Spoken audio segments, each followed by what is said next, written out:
Hello everyone, स्वागत है बेटा आप सबका हमारे इस नए लेक्चर में डिफरेंशिएबिलिटी के। और बेटा आपको जैसा कि पता होगा कि हमने ऑलरेडी अभी तक 4 लेक्चर्स देखे हैं डिफरेंशिएबिलिटी में, और उसमें बेटा हमने बहुत सारा थ्योरेटिकल एस्पेक्ट जो था वो कवर किया है। जो पर्टिकुलरली हमारा बेटा लास्ट चैप्टर था, उस लास्ट जो हमारा टॉपिक था लास्ट लेक्चर में हमने ये देखा था कि जो थ्योरम्स हैं डेरिवेबिलिटी के, डिफरेंशिएबिलिटी के, वो मैंने आपको लिखाए थे।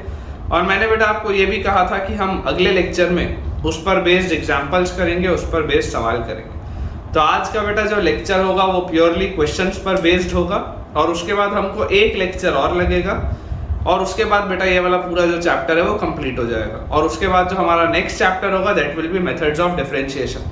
तो बिफोर स्टार्टिंग टुडेज लेक्चर बेटा सबसे पहले तो आप कमेंट सेक्शन में मुझे ये बताइए कि आपको फ़ायदा हो रहा है या नहीं हो रहा है इन लेक्चर से, ताकि इसी तरीके से मैं अगले चैप्टर्स में भी आपके लिए पूरी तैयारी रखूं कि आपके साथ जस्टिस हो, आपकी पढ़ाई बहुत अच्छे से हो, और आपके सारे कंसेप्ट्स इस एक चैनल से ही क्लियर हो जाए मैथ्स के। और जितने भी हमारे बेटा नए बच्चे हैं जो इसे पहली बार इस वीडियो को देख रहे हैं, आप डिस्क्रिप्शन बॉक्स में देख सकते हैं टेलीग्राम चैनल का लिंक है, उसे ज्वाइन करिए ताकि आपको सारे अपडेट समय से मिल पाएँ, और जो भी होमवर्क के लिए प्रैक्टिस शीट्स आएंगी वो भी आपको उसमें मिल जाएंगी। तो चलिए बेटा हम स्टार्ट करते हैं। मैंने आपको थ्योरम लिखा दिया था। मैंने आपको बताया था कि अगर दो फंक्शन डिफरेंशिएबल हो या डेरिवेबल हो तो वो दोनों का सम, प्रोडक्ट, कोशंट और डिफरेंस हमेशा ही डिफरेंशिएबल या डेरिवेबल होता है। और उसके साथ साथ बेटा मैंने आपको अगला पॉइंट भी बताया था कि अगर दो में से एक फंक्शन डिफरेंशिएबल है लेकिन दूसरा फंक्शन डिफरेंशिएबल नहीं है, तो वैसी स्थिति में बेटा सम और डिफरेंस 100% नॉन डिफरेंशिएबल होता है, लेकिन आप प्रोडक्ट और कोशंट के बारे में कुछ भी खास तौर पर बता नहीं सकते। एंड लास्ट में मैंने आपको बेटा बताया था कि अगर दोनों ही फंक्शन नॉन डिफरेंशिएबल हैं तो सम, डिफरेंस, प्रोडक्ट और कोशंट, आप चारों में किसी के भी बारे में श्योरली कुछ भी नहीं बोल सकते, आपको चेक करके देखना पड़ेगा। तो बेटा देखिए हमारे पास, मैं आपको एक एग्जाम्पल देता हूँ, ठीक है? आप मुझे बताइएगा डिफरेंशिएबल है या नहीं। एग्जाम्पल है cos of mod x plus minus mod x, ठीक है? और आपको डिफरेंशिएबिलिटी चेक करनी है। Check the differentiability, check the differentiability at x equal to 0। हमको बेटा क्या करना है? हमको डिफरेंशिएबिलिटी चेक करनी है एट x इक्वल टू 0। अब अगर बेटा x इक्वल टू 0 पर मुझको डिफरेंशिएबिलिटी चेक करनी है तो सबसे पहले आप समझिए cos of mod x। cos of mod x का क्या मतलब है? cos ऑफ mod x का बेटा मतलब होता है कि cos के अंदर हमेशा ही आपको पॉजिटिव आर्गुमेंट डालना। तो आप वैसे भी जानते हैं कि cos थीटा लिखे या cos ऑफ माइनस थीटा लिखे, बात तो एक ही। cos ऑफ mod x जब मैं बोलता हूं तो इसका मतलब ये भी होता है कि आपका ग्राफ जिस तरीके से x एक्सिस में, positive side of x axis में दिख रहा होता है, उसी तरीके का graph negative side of x axis में भी दिखना चाहिए, जो बात भी बिल्कुल सही है, ठीक है? तो cos ऑफ mod x जो है बेटा, cos ऑफ mod x तो 100% आपका डिफरेंशिएबल, कंटीन्यूअस है, डिफरेंशिएबल है, कहीं पर भी शार्प एज नहीं आ रहा है, ठीक है? हर जगह ये स्मूथ है, तो it is a differentiable function cos of mod x। लेकिन बेटा अगर हम बात करें सिर्फ mod x, तो यार mod x तो मैं जानता हूं कि mod x तो डिफरेंशिएबल नहीं होता। क्यों नहीं होता? क्योंकि mod x पे तो यहाँ पर शार्प कॉर्नर आता है। तो अगर mod x में यहाँ पर शार्प कॉर्नर आता है तो mod x is non differentiable, mod x is non differentiable. अब अगर बेटा mod x नॉन डिफरेंशिएबल है तो जरा सोच के देखिए, एक डिफरेंशिएबल फंक्शन और एक नॉन डिफरेंशिएबल फंक्शन का सम, डिफरेंस तो हमेशा ही नॉन डिफरेंशिएबल होता है। ये तो मैं थ्योरम में पढ़ के आया हूँ, ये चीज को तो मैं थ्योरम में पढ़ के आया हूं। चलो एक बार ऐसा करते हैं, इसको अपन सॉल्व करके भी देखते हैं कि आता क्या, ठीक है? सॉल्व करके भी देखते हैं। आप अगर मान लीजिए आप अपना फंक्शन लेते हैं, मैं प्लस वाले को लेके करता हूं, आप माइनस वाला खुद से देखिएगा। मान लीजिए बेटा मैं लिखता हूं cos of mod x plus mod x, और मैं आपको बोलता हूं एट x इक्वल टू 0 पे मुझको इसकी डिफरेंशिएबिलिटी का चेक करना है। तो अगर मुझको बेटा इसकी डिफरेंशिएबिलिटी का चेक करना है cos of mod x plus mod x का एट x इक्वल टू 0, तो जरा सोच के देखिए, राइट हैंड डेरिवेटिव क्या होगा? f dash 0 plus this will be limit h approaches 0 f of 0 plus h minus f0 upon h, यही होगा f0 plus h minus f0 upon h। तो यार यहाँ से मेरे पास क्या आएगा? Limit h approaches 0 f0 plus h, 0 plus h यहाँ पर आप रखोगे बेटा, जैसे ही आप 0 प्लस एच रखोगे तो cos h, cos of mod h तो cos h ही रहेगा, ठीक है, और cos h के बाद यहाँ पर भी प्लस h ही रहेगा, ठीक है, और माइनस f 0 रखोगे तो क्या आएगा, cos 0 1 और 0 तो 0 ही होगा अपॉन h, यही आ रहा है मेरे पास, cos h plus h minus 1 upon h, ये चीज आ गई, ठीक है।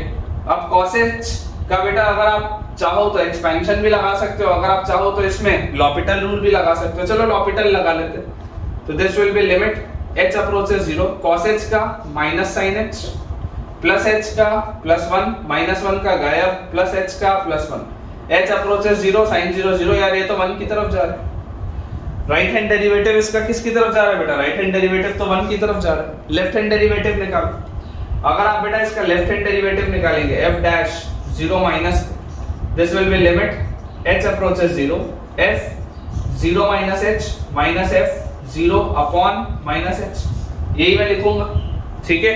सॉल्व करते हैं, जैसे बेटा इसको हम सॉल्व करेंगे 0 minus h, cos of minus h क्या होता है, cos h होता है, तो लिमिट h approaches 0, यहाँ पे तो cos h ही आया।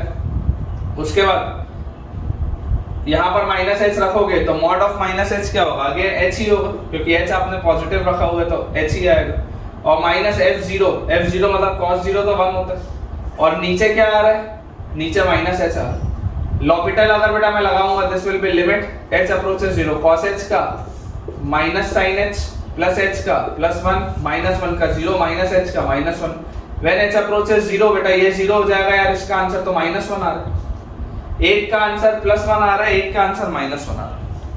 बेटा एक का आंसर प्लस 1 आ रहा है, एक का आंसर माइनस 1 आ रहा है, इसका मतलब क्या है कि फंक्शन तो नॉन डेरिवेबल है, ये बात सही है, लेकिन क्योंकि लेफ्ट हैंड डेरिवेटिव और राइट हैंड डेरिवेटिव दोनों एग्जिस्ट करते हैं, दोनों ही एक फाइनाइट क्वांटिटी के बराबर है, भले अलग अलग है लेकिन दोनों एग्जिस्ट कर रहे हैं, दोनों ही एक फाइनाइट क्वांटिटी के बराबर है। दिस मींस कि यार ये जो मेरा फंक्शन होगा this will be continuous function, है ना, नॉन डेरिवेबल तो है, this is a non derivable function, ये बात तो आ गई, बट कंटीन्यूअस, और इसमें क्या होगा, शार्प कॉर्नर वाला, कंटीन्यूअस होगा शार्प कॉर्नर वाला, ठीक है।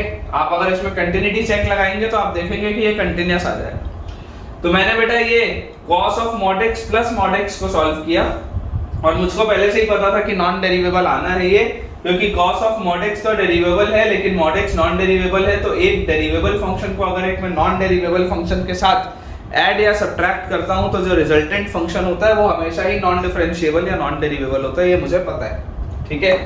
अब बेटा ये वाली चीज तो हमने देख ली, लेकिन क्या मैं अगर एक डिफरेंशिएबल फंक्शन लूं और दूसरा नॉन डिफरेंशिएबल फंक्शन लूं तो क्या मैं प्रोडक्ट और कोशेंट के बारे में बेटा कुछ भी बोल सकता हूं या नहीं बोल सकता, अब अपन उस पर चर्चा करते हैं।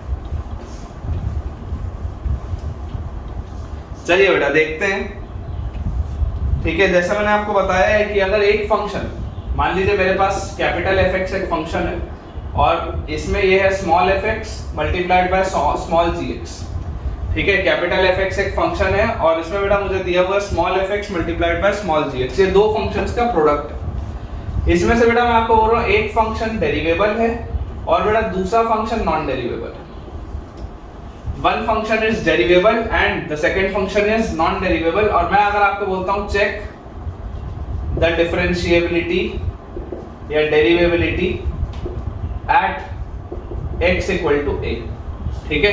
Check the differentiability at x equal to a, आपको ये बोला जा रहा है x इक्वल टू a पे पहला वाला जो फंक्शन है वो डेरिवेबल है, दूसरा वाला फंक्शन जो है वो नॉन डेरिवेबल है। तो बेटा ये चीज बेटा मैंने आपको पहले ही बताई, ये चीज मैंने आपको पहले ही बताई है कि यार अगर एक फंक्शन डेरिवेबल है और दूसरा फंक्शन नॉन डेरिवेबल है तो सम और डिफरेंस 100% नॉन डेरिवेबल बेटा होता है, लेकिन प्रोडक्ट और कोशेंट के बारे में आप 100% गारंटी से कुछ नहीं बोल सकते। वो हो भी सकता है डेरिवेबल और ना भी हो सकता है, हो भी सकता है और नहीं भी हो सकता है, तो आपको उसको अलग से चेक करके देखना पड़ेगा। आप कुछ भी गारंटी से नहीं बोल सकते, इस बात को याद रखिएगा। अब इसमें बेटा एक इंपॉर्टेंट कंसेप्ट होता है, इसमें एक इंपॉर्टेंट कंसेप्ट होता है, कई सारे टीचर्स नहीं बताते लेकिन मेरे हिसाब से इंपॉर्टेंट है ना। हो सकता है आप में से भी बेटा जितने बच्चे भी पढ़ रहे हो कईयों को ये चीज ना पता हो। इंपॉर्टेंट बेटा कंसेप्ट ये है कि जब आप एक डेरिवेबल फंक्शन को मल्टीप्लाई करते हैं एक नॉन डेरिवेबल फंक्शन के साथ, जब आप डेरिवेबल फंक्शन को मल्टीप्लाई करते हैं नॉन डेरिवेबल फंक्शन के साथ, और आप बेटा जब डिफरेंशिएबिलिटी का चेक लगाते हैं at x equal to a, जब आप बेटा डिफरेंशिएबिलिटी का चेक लगाते हैं at x equal to a, तो if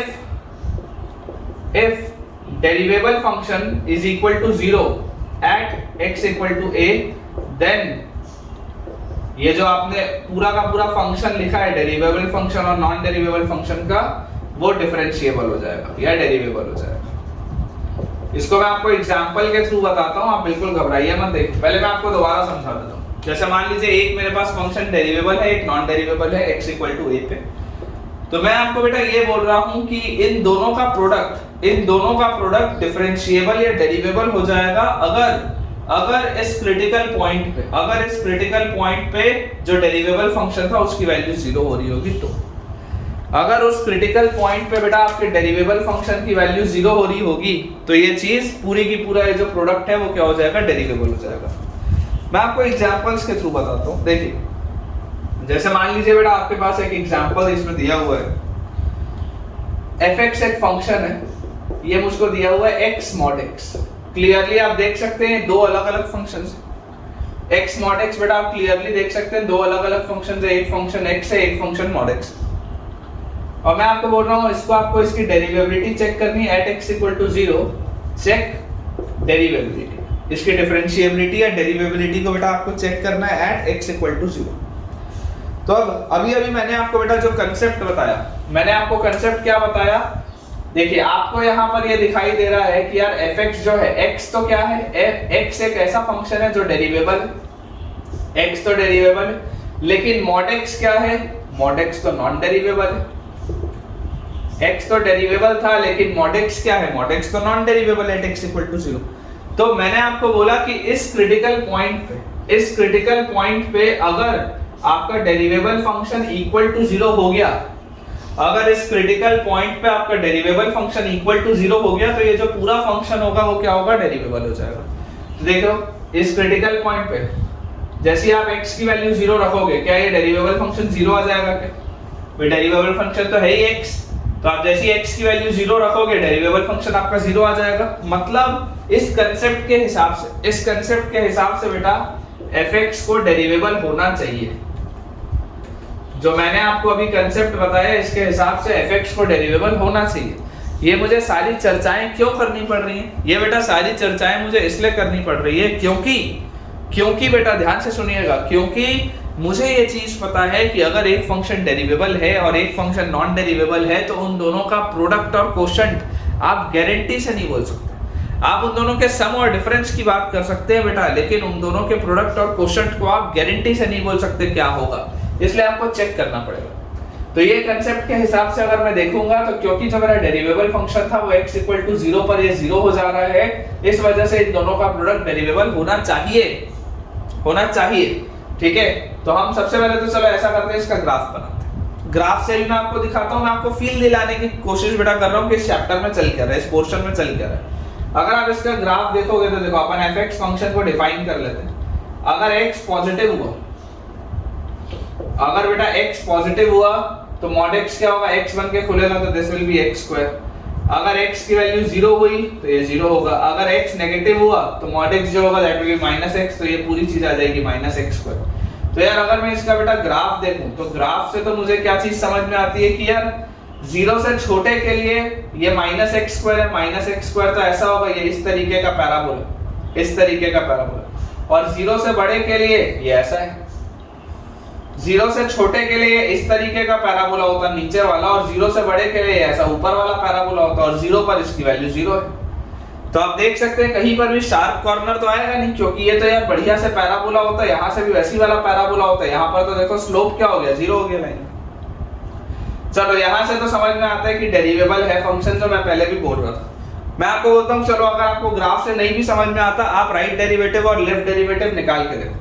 अगर आप बेटा राइट हैंड डेरिवेटिव निकालोगे तो आप क्या बोलोगे, f dash 0 plus this will be limit h approaches 0, f of 0 plus h, 0 plus h रखोगे तो h square minus f of 0 is 0 by h, तो f of 0 plus h minus f of 0 by h। आप देख सकते हैं यार ये तो लिमिट h अप्रोचेस 0 h आ रहा है, मतलब ये तो जीरो की तरफ जा रहा है, इसका स्लोप तो जीरो की तरफ जा रहा है, राइट डेरिवेटिव जीरो की तरफ जा रहा है। देख लो ग्राफ से भी स्लोप क्या दिख रहा था, जीरो दिख रहा था।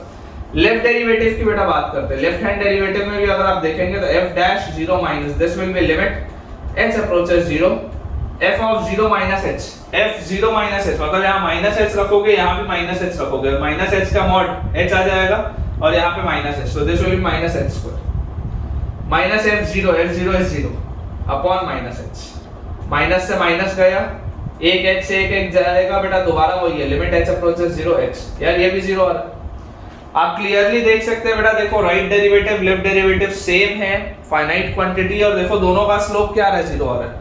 तो यहाँ पर कोई भी शार्पनेस नहीं है बेटा, this is a smooth curve, this is a smooth curve, ठीक है। तो ये बेटा आपके पास क्या आ गया, फंक्शन डेरिवेबल आ गया, दोनों का प्रोडक्ट बेटा डेरिवेबल आ गया, जबकि एक डेरिवेबल था और एक नॉन डेरिवेबल था। तो ये वाला जो कंसेप्ट है इसको याद रखिएगा कि अगर एक डेरिवेबल फंक्शन को मैं जब मल्टीप्लाई कर रहा हूं एक नॉन डिफरेंशिएबल या नॉन डेरिवेबल फंक्शन के साथ, तो अगर क्रिटिकल पॉइंट पे मेरा डेरिवेबल फंक्शन 0 हो रहा होगा तो ये जो पूरा फंक्शन होगा वो 100% डेरिवेबल आ जाएगा, ठीक है। तो बेटा ऐसा कोई गारंटी नहीं है, ऐसी कोई जरूरी बात नहीं है कि यार अगर एक डेरिवेबल है और एक नॉन डेरिवेबल है तो दोनों नॉन डेरिवेबल होंगे प्रोडक्ट, ऐसा जरूरी नहीं। सिर्फ उनका सम और डिफरेंस नॉन डेरिवेबल होगा, लेकिन प्रोडक्ट और क्वोशंट बेटा डेरिवेबल भी हो सकता है और नॉन डेरिवेबल भी हो सकता है। एक अगला अपन सवाल देखते हैं सेम कंसेप्ट पे, उससे आपको बेटा देखिएगा ज्यादा क्लैरिटी आएगी। देखिए बेटा सेम कंसेप्ट में आपको अगला सवाल दिखा रहा हूं। मान लीजिए हमारे पास fx एक फंक्शन दिया हुआ है that is sin of pi x multiplied by mod of x minus 1, और मैं आपको बोल रहा हूं at x equal to 1 check derivability. आपको डेरिवेबिलिटी का बेटा चेक करना है at x equal to 1 sin of pi x multiplied by mod of x minus 1। अब आप बेटा एक चीज जानते हैं कि यार ये sin ऑफ पाई x जो है यार ये तो बढ़िया अपना स्मूथ एक कर्व है, दिस इज डिफरेंशिएबल, लेकिन मॉड ऑफ x माइनस 1 तो मैं जानता हूं this is non differentiable, critical point 1 है, क्रिटिकल पॉइंट 1 है। तो आप क्या बोलेंगे, आप ये बोलेंगे कि यार इस कंसेप्ट के हिसाब से जब एक डेरिवेबल फंक्शन का मल्टीप्लिकेशन एक नॉन डेरिवेबल फंक्शन के साथ होता है तो उस क्रिटिकल पॉइंट पे अगर मेरा डेरिवेबल फंक्शन 0 हो रहा होता है, उस क्रिटिकल पॉइंट पे अगर मेरा डेरिवेबल फंक्शन 0 हो रहा होता है तो दोनों का प्रोडक्ट 100% क्या आता है, डेरिवेबल आता है।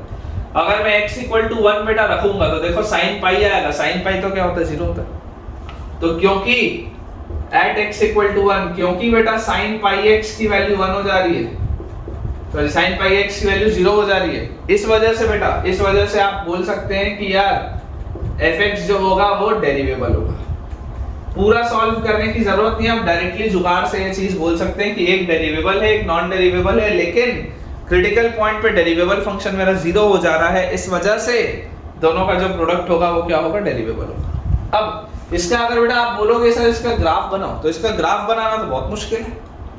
इसका अगर आप बेटा ग्राफ बनाने बोलोगे तो इसका ग्राफ बनाना तो बहुत मुश्किल है, लेकिन अगर मान लो मैं राइट डेरिवेटिव और लेफ्ट डेरिवेटिव की बात करूं, सिर्फ एक बार तुमको और बता रहा हूं, राइट डेरिवेटिव और बेटा अगर मैं लेफ्ट डेरिवेटिव की बात करूं तो राइट हैंड डेरिवेटिव बेटा देखो हमारे पास क्या आएगा, f डैश 0 प्लस सॉरी 1 है critical point, f dash 1 plus this will be f 1 plus h अगर आप यहां पर रखेंगे this will B sin pi times 1 plus h, f 1 plus h, और यहां पर भी आप बेटा 1 plus h minus 1 mod h आएगा तो h आएगा, माइनस f1 क्या होगा, 1 पर इसकी वैल्यू तो 0 है, तो माइनस f1 बाय h, यही है आपके पास। आप बेटा देख सकते हैं, देखिए h से h कैंसिल आउट हो रहा है, आपके पास है लिमिट h अप्रोचेस 0। यहाँ पर भी आप इसको अंदर बेटा लेके जाओगे तो पाई टाइम्स 1 प्लस h आपके पास लिखा हुआ है, इसको आप कैसे लिख सकते हैं, पाई प्लस पाई h। अच्छा साइन ऑफ 180 प्लस थीटा क्या होता है, sine of 180 plus theta is minus sine theta, तो this will be limit h approaches 0 minus sine pi h and h approaches 0 पे आ रही है तो 0 की तरफ जा रहा है, ये तो 0 की तरफ जा रहा है। उसके बाद अगर बेटा हम लेफ्ट हैंड डेरिवेटिव की बात करें, f dash 1 minus this will be limit h approaches 0, f 1 minus h, 1 minus h बेटा यहाँ पर रखेंगे तो sine pi into 1 minus H, F 1 minus H, यहाँ पर भी 1 माइनस एच रखेंगे तो 1 माइनस 1 गया, माइनस एच का mod will be H, minus f1 is 0 upon minus H. ये बेटा मेरे पास एक एच से एक एच गया, पाई इंटू 1 माइनस एच, इसको अंदर थोड़ा बेटा सॉल्व अगर करेंगे this will B pi minus pi H. या साइन ऑफ 180 माइनस थीटा क्या होता है, साइन ऑफ 180 माइनस थीटा तो साइन थीटा होता है, तो this is sine pi H, और नीचे एक माइनस साइन है उसको ऊपर लिख लेते हैं, और लिमिट क्या h अप्रोचेस 0, h अप्रोचेस 0 में आ रही है, अभी भी 0 की तरफ जा रहा है। तो आप देख सकते हैं बेटा राइट डेरिवेटिव लेफ्ट डेरिवेटिव दोनों ही सेम आ रहे हैं, दोनों ही फाइनाइट क्वांटिटी है, इसलिए दोनों का देखो इन दोनों का प्रोडक्ट क्या आ जा रहा है, डेरिवेबल आ जा रहा है, क्योंकि यहाँ से आप देख सकते हैं कि डिफरेंशिएबिलिटी तो एग्जिस्ट कर रही है, राइट डेरिवेटिव लेफ्ट डेरिवेटिव के बराबर है, दोनों फाइनाइट क्वांटिटी है, इसलिए आपका फंक्शन डिफरेंशिएबल। भले आप इसका ग्राफ अभी नहीं बना पा रहे, इसका ग्राफ बनाना थोड़ा सा डिफिकल्ट टास्क है, लेकिन आप ये बात बोल सकते हैं कि यार ये डिफरेंशिएबल तो होगा एट x = 1, ये बात 100% श्योर है। ठीक है, चलिए एक बेटा मैं आपको अच्छा इस पे सवाल कराता हूं, उससे आपके कंसेप्ट्स ज्यादा बेटर तरीके से क्लियर होंगे थ्योरम्स पे। देखिए बेटा हमारे पास एक अच्छा क्वेश्चन है, स्टार लगा लेंगे, इसमें गलतियां होती है बच्चों से। सवाल है fx एक फंक्शन है that is mod of x minus 3, थोड़ा सा ठीक से लिखते हैं, mod of x minus 3 raise to the power 7 plus mod of x minus 7 raise to the power 3 plus mod of x minus 5। ठीक है, फंक्शन बेटा मैं आपके लिए दोबारा रिपीट कर रहा हूं, mod of x minus 3 raised to the power 7 plus mod of x minus 7 raised to the power 3 plus mod of x minus 5, और मैं आपको बोल रहा हूं check the differentiability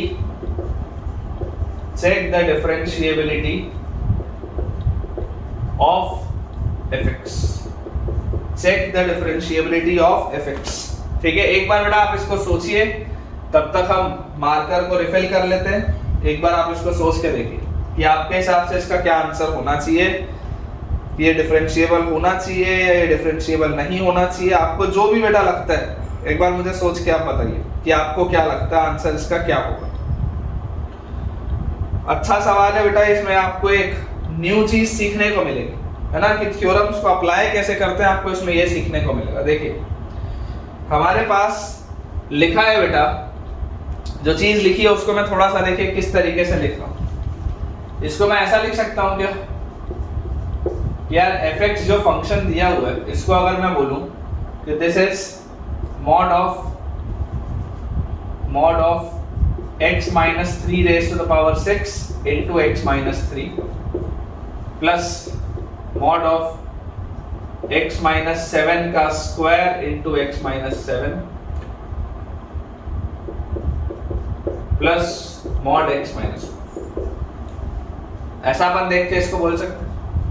आपको बेटा देखो दिखाई दे रहा है यार, ये चीज तो हमेशा ही पॉजिटिव है, ये चीज हमेशा ही पॉजिटिव है, तो क्या मॉड को इससे कभी भी फर्क पड़ेगा क्या? If this thing is always positive,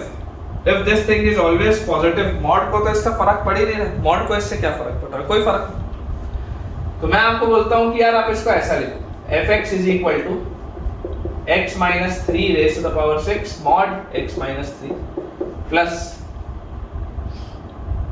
x minus 7 का square mod x minus 7 plus mod x minus 5। ये हम इसको लिख सकते हैं, ठीक है, क्योंकि मॉड से बेसिकली जो चीज बाहर आती है वो पॉजिटिव चीज बाहर आती है, तो यार x minus 3 raised to the power 6 तो हमेशा ही पॉजिटिव होगा, इवन पावर, कोई दिक्कत की बात ही नहीं। अब जरा बेटा सोच के देखो, ये अगर मैं सिर्फ फिलहाल इसकी बात करूं, फिलहाल मैं सिर्फ इसकी बात करूं, अभी मेरे को इससे कोई लेना देना नहीं है, ध्यान से सुनने जो मैं बोल रहा हूं, अभी लिखना मत, अगर खुद से बना रहे थे तो रुक जाओ, अभी मत बनाओ। देखो इस पूरी चीज को फिलहाल के लिए भूल जाओ, ये है ही नहीं, मैं सिर्फ अभी इसको देख रहा हूं। इसको देखने में बेटा मैं आपको ये बोल रहा हूं कि यार ये एक कंटीन्यूअस फंक्शन भी है, डेरिवेबल फंक्शन भी है, ठीक, और ये जो है बेटा ये कंटीन्यूअस तो है लेकिन ये एक नॉन डेरिवेबल फंक्शन, और मैं आपको बेटा एक चीज ये बोल रहा हूं कि यार इनमें जो क्रिटिकल पॉइंट होगा, इनमें क्रिटिकल पॉइंट क्या होगा, इनमें जो मेरे पास क्रिटिकल पॉइंट आएगा बेटा दैट विल बी 3, क्योंकि इसमें जो भी हरकत हो रही होगी वो 3 के ही आसपास हो रही होगी। 3 के अलावा तो हर जगह ये पूरी चीज डिफरेंशिएबल होगी ही होगी, कंटिन्यूअस होगी ही होगी। जो भी हरकत हो रही है वो किस पे हो रही है, 3 पे हो रही है। दिखाई दे रहा है 3 पे हरकत हो रही है, बाकी जगह तो नहीं हो रही। तो मैं आपको यार ये बोलता हूं कि अभी अभी जो मैंने थ्योरम बोला, अगर एक फंक्शन डिफरेंशिएबल, एक function non differentiable, critical point आपके पास है, तो अगर इस क्रिटिकल पॉइंट पर मेरा डिफरेंशिएबल फंक्शन 0 के बराबर हो रहा होगा, अगर इस क्रिटिकल पॉइंट पर मेरा फंक्शन 0 के बराबर हो रहा होगा, मेरा जो डेरिवेबल वाला फंक्शन है अगर वो 0 के बराबर हो रहा होगा, तो क्या ये पूरी चीज डेरिवेबल हो जाएगी क्या? तो आप देख सकते हैं, देखो इसका क्रिटिकल पॉइंट x = 3 है और x = 3 पर मेरा ये नॉन डेरिवेबल फंक्शन तो अलग है, लेकिन मेरा डेरिवेबल फंक्शन डिफरेंशिएट मतलब क्या हो रहा है, 0 के बराबर हो रहा है। आप जैसे यहाँ पर 3 रखोगे आप देख सकते हो ये जो डेरिवेबल फंक्शन है बेटा अपना, ये तो 0 के बराबर हो रहा है। तो अगर बेटा ये चीज 0 के बराबर हो रही है, देन इट मींस बेटा कि यार ये वाली जो पूरी चीज है यार ये तो डेरिवेबल होगी, ये वाला पूरा हिस्सा तो डेरिवेबल होगा, इसमें तो डाउट ही नहीं, ठीक है ना। ये वाला जो पूरा का पूरा हिस्सा है ये डेरिवेबल है। अब अगर बेटा ये चीज डेरिवेबल है, अब मैं आपको बोलता हूँ अब उसको छोड़ दो, अब आप अपना पूरा कंसर्न इधर ले आओ, ये बीच वाले सर्कल में पूरा आपका कंसर्न अब इस पे। मैं आपको ये बोलता हूँ कि यार इसमें जो भी हरकत हो रही होगी इसके लिए क्रिटिकल पॉइंट है क्या, इसके लिए तो क्रिटिकल पॉइंट 7 है, जो भी हरकत हो रही है उसमें।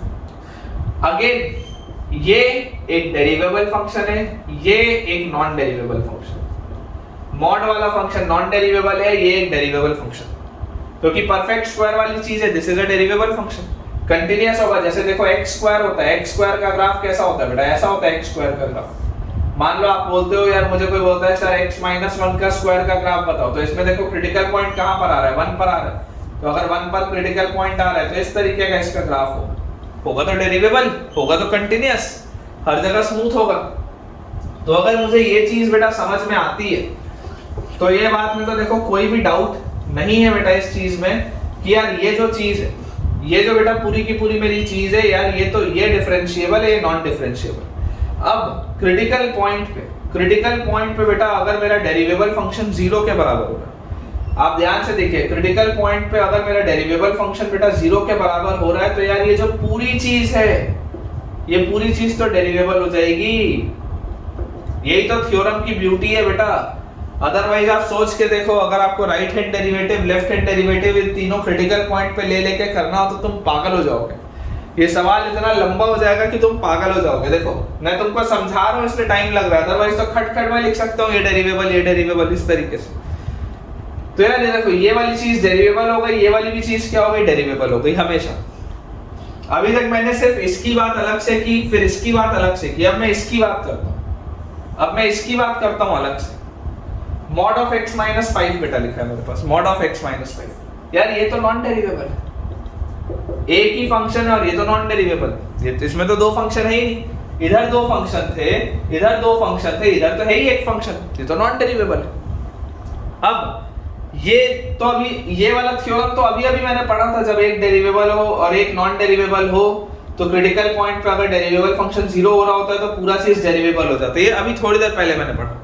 लेकिन इसके अलावा एक थ्योरम और है जो मैं आपको पहले ही बता चुका हूं, क्या कि यार अगर दो फंक्शन डेरिवेबल होते हैं, अगर दो फंक्शन डेरिवेबल होते हैं तो दोनों का सम और डिफरेंस भी हमेशा डेरिवेबल होता है। ये बात तो क्लियर है। अगर ये फंक्शन पूरा डेरिवेबल है और ये फंक्शन पूरा डेरिवेबल है तो इन दोनों का सम भी तो डेरिवेबल होगा, ये बात पता है। लेकिन ये वाला जो फंक्शन है बेटा वो क्या है, लास्ट वाला जो बेटा फंक्शन है, लास्ट वाला फंक्शन तो नॉन डेरिवेबल, लास्ट वाला जो हमारा बेटा फंक्शन है दैट इज नॉन डेरिवेबल। तो इसका भी आपको थ्योरम पता है कि अगर एक फंक्शन डेरिवेबल है और एक फंक्शन नॉन डेरिवेबल है तो दोनों का सम और डिफरेंस 100% नॉन डेरिवेबल होता है, लेकिन हम उनके प्रोडक्ट और कोशेंट की बात नहीं कर सकते। अगर एक फंक्शन डेरिवेबल है और एक फंक्शन नॉन डेरिवेबल है तो दोनों का सम और डिफरेंस 100% नॉन डेरिवेबल होता है, लेकिन हम उसके प्रोडक्ट और कोशेंट की बात नहीं कर सकते। तो यहां पर बेटा अगर आप बोलेंगे, तो अगर बोला जा रहा है check the differentiability of fx, तो मैं आपको बोलूंगा fx is non derivable, fx is non derivable at कौन से पॉइंट पे, एट x इक्वल टू 5। मतलब सिर्फ और सिर्फ x इक्वल टू 5 पर, सिर्फ और सिर्फ बेटा x इक्वल टू 5 पर ये फंक्शन आपका क्या है, नॉन डेरिवेबल। ठीक है, this is non derivable only at x equal to 5। बाकी हर जगह सब सही है, बाकी हर जगह सब सही है, बाकी जगह कोई प्रॉब्लम नहीं। मैंने सिर्फ इसकी बात की, फिर सिर्फ इसकी बात की, फिर इसकी बात की, फिर देखो ये डेरिवेबल, तो दोनों का सम भी डेरिवेबल होगा। और अगर हम इसकी बात करेंगे तो ये नॉन डेरिवेबल है, तो एक डेरिवेबल को अगर एक नॉन डेरिवेबल के साथ ऐड करूंगा तो जो रिजल्टेंट होगा that will be non derivable always. तो यार fx is non derivable only at x equal to 5। अब इसमें एक अच्छा सवाल और बनता है, ये बात तो हो गई कि इसकी हमने डिफरेंशिएबिलिटी टेस्ट कर लिया, ये देख लिया कि ये नॉन डेरिवेबल है। एक अच्छा सवाल ये बनता है कि is this function continuous, is this function continuous. तो बेटा आप एक बात ये याद रखिए कि यार मॉड्यूलस फंक्शन तो कंटीन्यूअस होता है हमेशा। मॉड्यूलस फंक्शन में शार्प कॉर्नर आता है, लेकिन मॉड्यूलस फंक्शन कंटीन्यूअस तो हमेशा होता है। तो this function will be continuous always, ये हमेशा कंटीन्यूअस है। 5 पर भी जो नॉन डेरिवेबल आ रहा है तो वो शार्प कॉर्नर की वजह से आ रहा है, ऐसा नहीं है कि डिसकंटिन्यूटी आ रही, शार्प कॉर्नर की वजह से वो चीज आ रही है। तो आप समझिएगा कि अगर आपके पास मॉड फंक्शन है, तो देखिए आप ऐसे समझिए, ये फंक्शन कंटीन्यूअस है, अकेला अगर ये फंक्शन होता, अगर सिर्फ ये लिखा होता तो मॉड्यूलस कंटीन्यूअस फंक्शन होता है। अकेला ये लिखा है, ये भी कंटीन्यूअस है। अकेला अगर ये लिखा है, ये भी कंटीन्यूअस है। तो जरा बेटा सोच कर देखिए, एक कंटीन्यूअस फंक्शन को अगर मैं दूसरे कंटीन्यूअस फंक्शन के साथ ऐड करता हूं तो जो रिजल्टेंट होता है, ये मैंने कंटिन्यूटी के थ्योरम में पढ़ा था कि दो कंटीन्यूअस फंक्शंस का सम हमेशा कंटीन्यूअस होता है। अगर ये दोनों का सम हमेशा कंटीन्यूअस होगा और इसको जब मैं कंटीन्यूअस फंक्शन के साथ ऐड करूंगा तो उसका भी सम कंटीन्यूअस होगा, मतलब ये फंक्शन हमेशा कंटीन्यूअस है। Is this function continuous? Yes, it is a continuous function. इसमें एक अच्छा सवाल और बनता है। क्या बनता है सवाल? सवाल ये बनता है, अगर मान लो मैं आपको बोलता check the derivability, check the derivability of, check the derivability of fx in -5 से 5। अगर मान लो ये मैं बोलता, मान लो मैं ये सवाल बोलता कि check the derivability of fx in -5 से 5, तो आप क्या बोलते? This is derivable. तब आप इसको डेरिवेबल बोल देते बेटा। क्यों? क्योंकि नॉन डिफरेंशिएबिलिटी या नॉन डेरिवेबिलिटी तो x इक्वल टू 5 पर आ रहा है, जो इस इंटरवल में है ही नहीं बेटा। नॉन डेरिवेबल कहां आ रहा है? नॉन डेरिवेबल आ रहा है x इक्वल टू 5 पे। क्या x इक्वल टू 5 इस इंटरवल में है क्या? इस इंटरवल में तो नहीं है। तो नॉन डेरिवेबिलिटी आ रही है x इक्वल टू 5 पे, और अगर मेरा इंटरवल ऐसा है जिसमें x इक्वल टू 5 एग्जिस्ट ही नहीं करता, तो उस इंटरवल में तो ये डेरिवेबल हो जाएगा। ये बात तो क्लियर सी। जैसे मान लो बेटा, अगर मैं आपको बोलता हूं कि mod x का ग्राफ कैसा है, तो आप बोलोगे साहब mod x का ऐसा ग्राफ है। अब तुम mod x को नॉन डेरिवेबल क्यों बोलते हो? mod x को बेटा तुम नॉन डेरिवेबल बोलते हो x इक्वल टू 0 पे। x इक्वल टू 0 पर ही तो तुम बोलते हो ना कि यार ये शार्प कॉर्नर आ रहा है। मान लो मैं आपको बोल दूं कि check the derivability of mod x in close bracket 1 से 100। मान लो ये मैं तुमको सवाल बोलता हूं, check the derivability of mod x in close bracket 1 से 100। मतलब मैं तुमको बोल रहा हूं कि यार 1 से लेकर 100 तक के बीच में, 1 से लेकर 100 तक के बीच में बेटा तुम उसकी डेरिवेबिलिटी का चेक करो। 1 से 100 के बीच में, तो 1 से 100 के बीच में तो कंटीन्यूअस है, डेरिवेबल है, हर जगह एक ही तो स्ट्रेट लाइन है। अगर एक मैंने इंटरवल में बेटा बात कर दी, तो इस इंटरवल में तो ये डेरिवेबल हो गया। भले ओवरऑल पूरे रियल नंबर लाइन में ये नॉन डेरिवेबल था, लेकिन अगर मैं इस इंटरवल की बात कर रहा हूं तब तो ये डेरिवेबल हो जाएगा। मैं वही चीज बोल रहा हूं कि आपको ये चीज पता है कि fx अगर आप ऑल रियल नंबर्स में बात करें, पूरी नंबर लाइन में बात करें, तो ये नॉन डेरिवेबल आ जा रहा है 5 पर। ये बात बिल्कुल सही है कि it is not derivable at x equal to 5। लेकिन अगर मैं आपसे पूछ लूं कि यार इसकी डेरिवेबिलिटी -5 से 5 ओपन इंटरवल में क्या होगी, तो बेटा इस ओपन इंटरवल में तो 5 वाला पॉइंट ही एग्जिस्ट नहीं कर रहा। तो अगर ये पॉइंट ही एग्जिस्ट नहीं कर रहा, तब तो इस इंटरवल में क्या हो जाएगा? डेरिवेबल हो जाएगा। जबकि ओवरऑल फंक्शन क्या है? नॉन डेरिवेबल। लेकिन इस इंटरवल में क्या हो जाएगा? डेरिवेबल। तो मुझे उम्मीद है बेटा आपको ये पॉइंट बहुत अच्छे तरीके से समझ में आया होगा। अगर आया है तो कमेंट में मुझे बताइएगा कि आपको ये सवाल कैसा लगा। देखिए बेटा, इसके बाद हमने एक चीज पढ़ी थी कि अगर दोनों ही फंक्शंस नॉन डेरिवेबल, अभी तक तो एक फंक्शन डेरिवेबल था, एक नॉन डेरिवेबल था। हमने पढ़ा था कि अगर दोनों ही नॉन डेरिवेबल हो तो सम, डिफरेंस, प्रोडक्ट, कोशेंट, आप किसी के बारे में कुछ नहीं बोल सकते, आपको चेक करना पड़ेगा अगर दोनों ही नॉन डेरिवेबल है तो। इसके बेटा मैं आपको कुछ एग्जांपल्स देता हूं, इसमें ऐसा कोई अलग से इंपॉर्टेंट कांसेप्ट तो नहीं है, लेकिन एग्जांपल्स मैं आपको देता हूं। मान लीजिए बेटा fx एक हमारे पास फंक्शन है, that is mod x plus sin of mod x, mod x plus sin of mod x, ठीक है।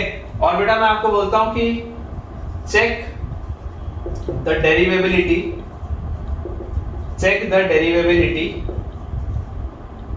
at x equal to 0। आप x equal to 0 पर देखिए क्या हरकत इसमें हो रही है। तो देखो, जब बेटा मैंने cos of mod x जब मैंने cos of mod x लिखा था तो वो cos mod x लिखूं या cos x लिखूं फर्क नहीं पड़ रहा था, क्योंकि आगे पीछे वैसे भी सेम दिख रहा था।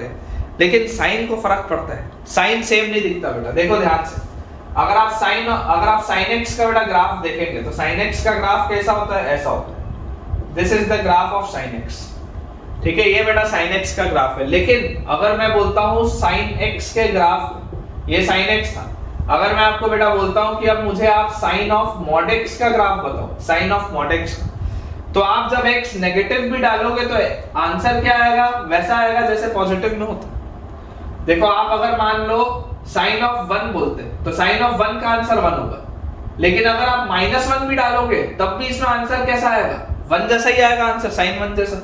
इसका मतलब ये है बेटा, इसका मतलब ये है कि जिस तरीके का ग्राफ का पैटर्न आपको इधर दिख रहा है वैसे ही आपको इधर भी दिखेगा।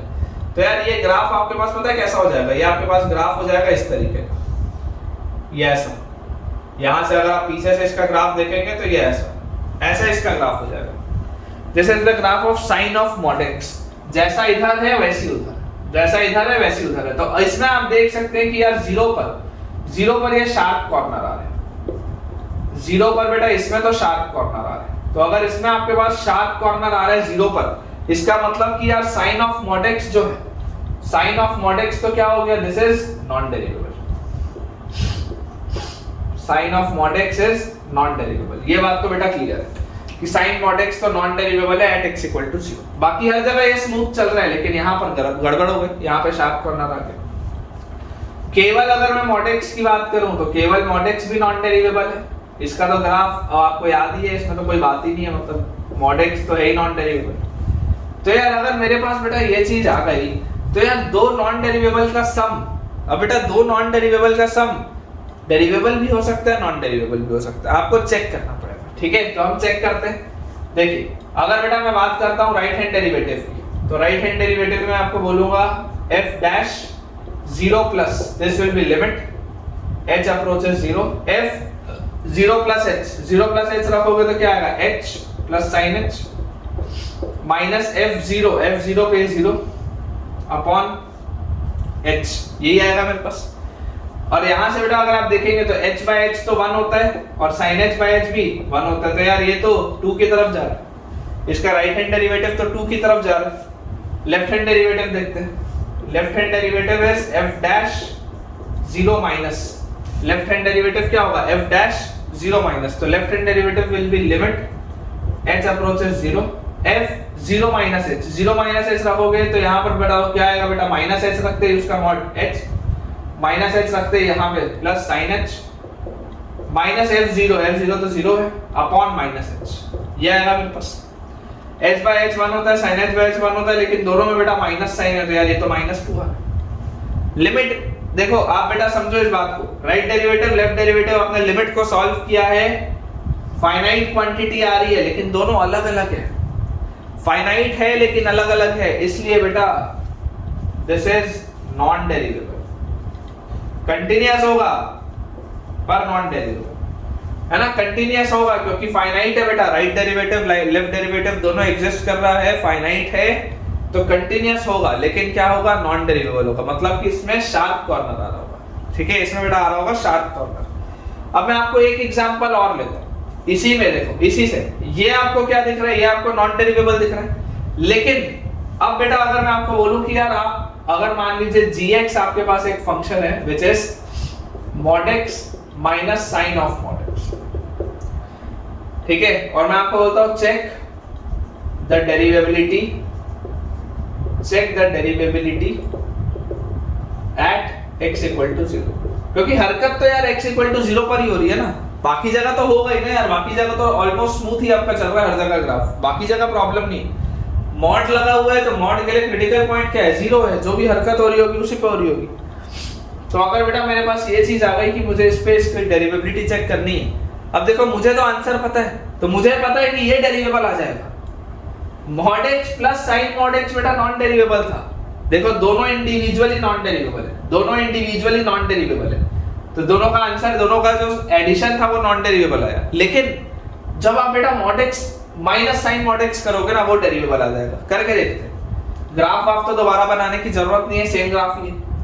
राइट डेरिवेटिव देखते हैं, right hand derivative will be f dash 0 plus this will be f 0 plus h, 0 plus h रखोगे तो h minus sine h minus f0 which is 0 upon h, limit h approaches 0, h approaches 0 में देखो ये h by h 1 sin h by h 1 1 minus 1 यानी तो 0 जा रहा है, ठीक है। किसी को ऐसा प्रॉब्लम आती हो तो यार लॉपिटल लगा लो, लॉपिटल लगाओगे तो देखो क्या आएगा 1 माइनस cos h by 1, है ना, h अप्रोचेस 0 0 आएगा। लेफ्ट हैंड डेरिवेटिव देखो, लेफ्ट हैंड डेरिवेटिव बेटा f dash 0 minus, f dash 0 minus will be limit h approaches 0 f 0 minus h, 0 minus h का मॉड h, 0 माइनस h का mod h minus sin h minus f0 upon minus h, ये आ गया मेरे पास। यहां से बेटा देखो आप ध्यान से, h by h यार ये तो माइनस 1 और minus sin h by h यार ये तो प्लस 1, अरे तो 0 आ गया, ये तो बेटा आपके पास 0 आ गया। देखो ध्यान से, इधर पे क्या हो रहा था, इधर पे 1 माइनस 1 0 आ रहा था, और यहाँ पर क्या हो जा रहा है माइनस 1 प्लस 1, ये भी 0 आ रहा है, ये भी 0 आ रहा है। तो यहाँ से आप क्या देख सकते हैं, राइट डेरिवेटिव और लेफ्ट डेरिवेटिव तो सेम आ गया, राइट डेरिवेटिव और लेफ्ट डेरिवेटिव सेम आ गया, इसका मतलब दिस फंक्शन इज डेरिवेबल, जबकि दोनों अपने आप में क्या है बेटा, mod x भी नॉन डेरिवेबल है और sin ऑफ mod x भी नॉन डेरिवेबल है एट x इक्वल टू 0, ये दोनों नॉन डेरिवेबल है, लेकिन दोनों का डिफरेंस डेरिवेबल आ गया। इसीलिए बेटा बोला जाता है कि जब दो नॉन डेरिवेबल फंक्शंस के साथ हम डील करते हैं, जब हम उनके सम के, डिफरेंस के, प्रोडक्ट या क्वोशंट की बेटा बारे में बात करते हैं, तो हमको अलग से चेक करना चाहिए, क्योंकि दो नॉन डेरिवेबल फंक्शंस का रिजल्टेंट कुछ भी हो सकता है, यू कैन नॉट प्रेडिक्ट। दो डेरिवेबल फंक्शंस का सम, डिफरेंस, प्रोडक्ट, क्वोशंट हमेशा डेरिवेबल होगा। एक डेरिवेबल है, एक नॉन डेरिवेबल है, तो दोनों का सम डिफरेंस हमेशा नॉन डेरिवेबल होगा, ये बात श्योर है। फिर जो इंपॉर्टेंट कंसेप्ट था, एक डेरिवेबल है, एक नॉन डेरिवेबल है, अगर दोनों का मैं प्रोडक्ट ले रहा हूं, जिस क्रिटिकल पॉइंट पे अगर बेटा मैं ले रहा हूं उसका डेरिवेबिलिटी का टेस्ट, उस क्रिटिकल पॉइंट पे अगर मेरा डेरिवेबल फंक्शन 0 हो रहा है तो ये दोनों का प्रोडक्ट डेरिवेबल आ जाएगा। बाकी आप बेटा कुछ नहीं बोल सकते, बाकी के लिए तो आपको चेक करके देखना पड़ेगा, ठीक है। तो मुझे बेटा पूरी उम्मीद है कि आपको यार ये वाला पॉइंट बहुत अच्छे तरीके से समझ में आया होगा। एक अपन इसमें सवाल और करते हैं, फिर अगले अपन अपने सवाल की तरफ आगे बढ़ेंगे। एक छोटा सा अपन इसमें और देखते हैं सवाल।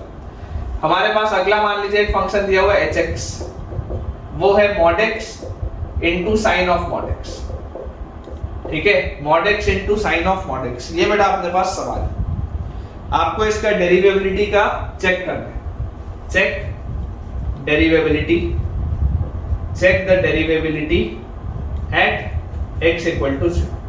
अब आप देख सकते हैं बेटा ये वाला भी फंक्शन नॉन डेरिवेबल है, ये वाला भी फंक्शन नॉन डेरिवेबल है, ठीक है। यहाँ पर हमने देख लिया कि दोनों के सम और डिफरेंस में सम नॉन डेरिवेबल आ गया, डिफरेंस डेरिवेबल आ गया। अब दोनों का प्रोडक्ट देखते हैं कि दोनों का प्रोडक्ट क्या है।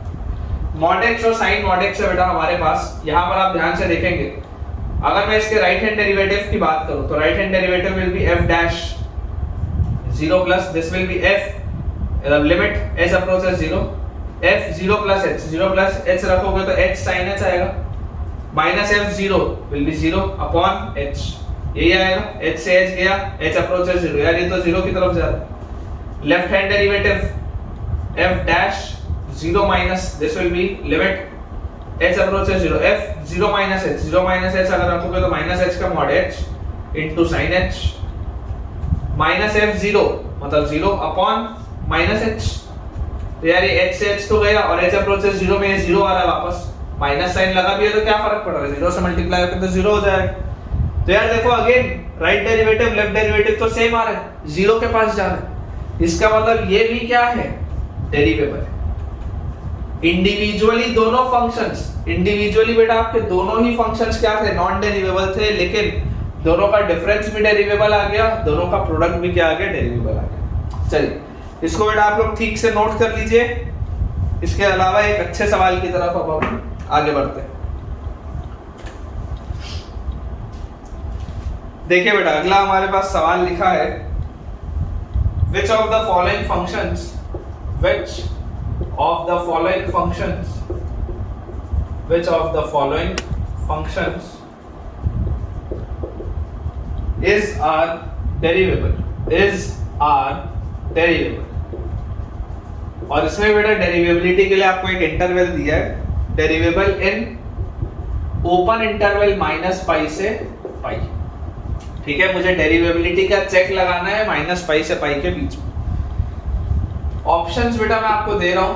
पहला हमारे पास है fx is equal to cos of mod x plus mod x, ये पहले। दूसरा बेटा हमारे पास दिया हुआ है fx is equal to sine of mod x minus mod x।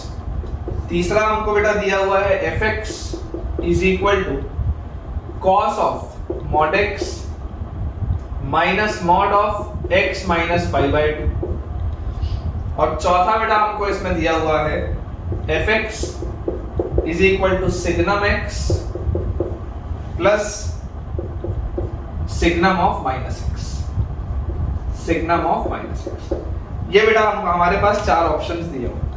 आपसे पूछा जा रहा है which of the following functions is our derivable, इसमें से कौन कौन सा फंक्शन डेरिवेबल है और कौन कौन सा बेटा फंक्शन इसमें डेरिवेबल नहीं। देखिए समझने की बेटा अपन कोशिश करते हैं कि इसमें हो क्या है। सबसे पहले आप क्रिटिकल पॉइंट्स आइडेंटिफाई करें। अगर आपको इसको सवाल को बेटा खुद से अटेम्प्ट करना है तो आप वीडियो पॉज करके एक बार 2-5 मिनट सोच सकते हैं। जो बच्चे सुन रहे हैं ध्यान से सुनिए। हमारे पास क्रिटिकल पॉइंट सबसे पहले लिखने की जरूरत है। पहले वाले में देखो क्रिटिकल पॉइंट आपको क्या दिख रहा है, 0 दिख रहा है, मतलब आपको जो भी चेक करना है केवल 0 पे चेक करना है। दूसरे वाले में भी क्रिटिकल पॉइंट क्या है, 0, सिर्फ 0 पे चेक करना है। तीसरे वाले में दो क्रिटिकल पॉइंट है, 0 भी है और पाई बाय 2 भी। आपको 0 पर भी हरकतें चेक करनी है और पाई बाय 2 पर भी कि क्या हो। और चौथे वाले में तो अलग से सच कोई क्रिटिकल पॉइंट है।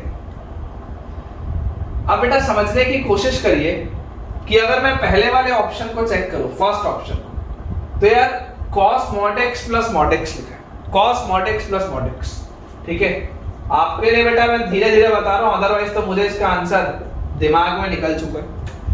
cos mod x प्लस बेटा mod x की अगर हम बात करें तो आप देखिए cos mod x तो क्या होगा, जैसा ग्राफ इधर दिखता है वैसी ग्राफ उधर भी दिखता है, क्योंकि cos के अंदर आप थीटा लिखो या माइनस थीटा लिखो बात एक ही है। तो जैसा ग्राफ इधर है वैसी ग्राफ उधर है, तो cos mod x तो यार डेरिवेबल है।